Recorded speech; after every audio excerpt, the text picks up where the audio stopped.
This remote village in eastern Congo doesn't look like the headquarters of an armed group, but there's a lot of young men standing around. Villagers tell us the day before we got here, many of them carried guns and wore uniforms. But the Rwandan rebel group, the FDLR, are trying to present a new image. When they're ready to meet us, we're greeted with singing and dancing. Some of their members are accused of genocide and mass rape. But today it's all claps and smiles. First, they want to show us their guns, which they say they've laid down. There's a small cache of weapons inside this hut. There's a stack of Kalashnikovs here, although many of them look very old.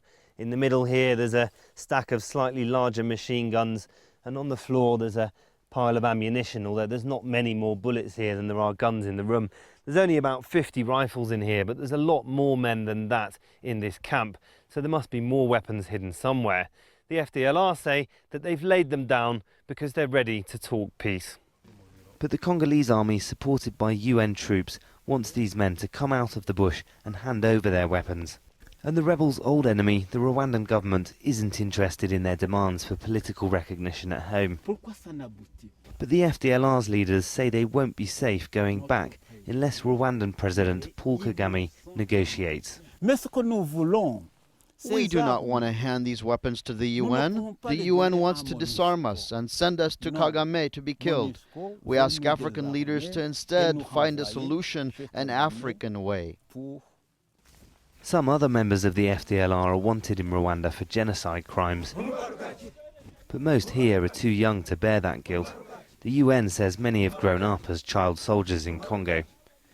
UN troops are supporting the Congolese army to clear all the armed groups from the east.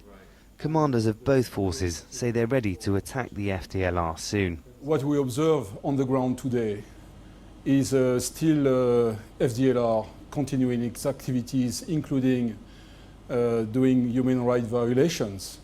We don't see them either surrendering, while we would very much welcome a voluntary surrender from themselves. The FDLR says a political solution is needed to end ethnic tensions that date back to the 1994 Rwanda genocide and before. But they're probably too weak to get any of their demands using force. People are waiting to see if they'll try. Malcolm Webb, Al Jazeera, in the east of the Democratic Republic of Congo.